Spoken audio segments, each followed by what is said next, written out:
2013 തിരിച്ചു വന്നപ്പോൾ ഇവിടുത്തെ ഒരു പ്രധാനപ്പെട്ട പ്രശ്നങ്ങളിലൊക്കെ തന്നെ ഞാൻ ഈ വ്യത്യസ്തമായ നിലപാടുകൾ പറഞ്ഞുകൊണ്ടിരുന്നു. വർഗീകരണത്തിനെതിരായുള്ള നിലപാടൊക്കെ തന്നെ.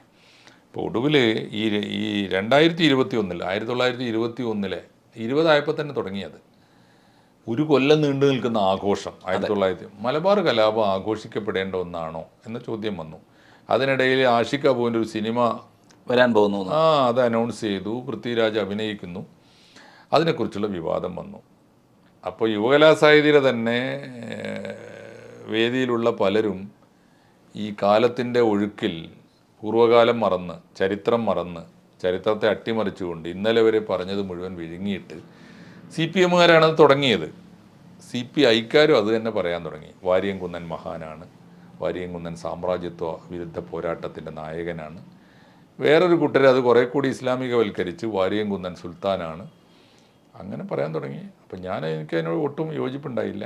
ഞാൻ കൃത്യമായിട്ട് വസ്തുനിഷ്ഠമായി ചരിത്രം നടത്തി. ആദ്യം കമ്മ്യൂണിസ്റ്റുകാരോട് ചോദിച്ചു, ഒരു കലാപത്തിന് 25 വയസ്സ് പൂർത്തിയാകുമ്പോൾ 1946 EMS ഉൾപ്പെടെ കമ്മ്യൂണിസ്റ്റ് പാർട്ടിയുടെ അന്ന് കേരളമില്ല, ഈ മലബാർ, കൊച്ചി, തിരുവിതാംകൂർ 3 പ്രദേശങ്ങളുടെ 3 ദേശങ്ങളുടെ സമ്മേളനം ഒരുമിച്ച് കോഴിക്കോട്ട് ചേർന്നിട്ട് പാസ്സാക്കിയ പ്രമേയത്തിൽ വാരിയംകുന്നൻ കാണിച്ച അക്രമങ്ങൾ എണ്ണി പറഞ്ഞിട്ടുണ്ട്.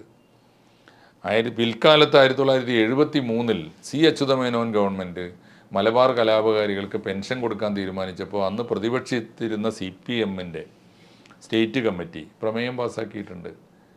ഈ മലബാർ കലാപകാരികൾക്ക് പെൻഷൻ കൊടുക്കാൻ തീരുമാനിക്കുമ്പോൾ ഒന്ന് ഓർക്കേണ്ടതാണ്, ആ കലാപത്തിൻ്റെ യഥാർത്ഥ ഇരകളായ ഹിന്ദുക്കളോട് ആര് നീതി കാണിക്കുമെന്ന് ഇതേ CPM ചോദിച്ചിട്ടുണ്ട്. പക്ഷേ ഇതേ ചോദ്യം 2021 ആയപ്പോൾ ഇവിടുത്തെ സംഘപരിവാർ പ്രസ്ഥാനങ്ങൾ ചോദിക്കാൻ തുടങ്ങിയപ്പോൾ പറയേണ്ടത് എന്താണ്? അത് അന്നേ ഞങ്ങളും പറഞ്ഞിട്ടുണ്ടെന്നാണ് പറയേണ്ടത്. എന്നാൽ പിന്നെ അതിനകത്ത് വലിയ സംവാദത്തിൻ്റെ തർക്കമില്ല, ചരിത്രത്തെ അട്ടിമറിക്കുന്നില്ല, ആത്മവഞ്ചനയില്ല. അത് പറയേണ്ടതിന് പകരം ഞങ്ങൾ പണ്ട് പറഞ്ഞിട്ടുണ്ട്, ശരിയായ നിലപാട് അതാണ് എന്ന് പറയേണ്ടതിന് പകരം ഞങ്ങളങ്ങനെ പറഞ്ഞിട്ടേ ഇല്ല, മലബാർ കലാപം മഹത്തായ സ്വാതന്ത്ര്യ സമരമാണ്, വാരിയംകുന്നൻ വീരനായകനാണ് എന്ന് പറയാൻ തുടങ്ങി. അപ്പോൾ പരസ്യമായിട്ട് അപ്പോൾ ഒരു ഇഷ്യൂ ഉണ്ടായത് എന്താണെന്ന് വെച്ച് കഴിഞ്ഞാൽ, യുവകലാസാഹിതിയുടെ സംസ്ഥാന പ്രസിഡൻറ്റ് ആലങ്കോട് ലീലാകൃഷ്ണ, സെക്രട്ടറിമാരിൽ ഒരാളാണ് ഞാൻ. അപ്പോൾ ലീലാകൃഷ്ണൻ നടത്തിയ പ്രസംഗത്തിൻ്റെ നേർ വിപരീതമായ ടോണിൽ ലീലാകൃഷ്ണൻ ഇദ്ദേഹത്തെ ഈ മുഖ്യധാര വാഴ്ത്തിൻ്റെ കൂടെ അത് ഈ മുസ്ലിം സെൻറ്റിമെൻറ്റ്സ് അതാണെന്ന് ധരിക്കുകയാണ്, അല്ലെങ്കിൽ അതാണ് മുസ്ലിം വോട്ട് ബാങ്കിൻ്റെ താല്പര്യം. സത്യത്തിൽ അതല്ല, അതറിയാഞ്ഞിട്ടാണ്, മലബാർ കലാപത്തിൻ്റെ ചരിത്രം പഠിക്കാഞ്ഞിട്ടാണ്.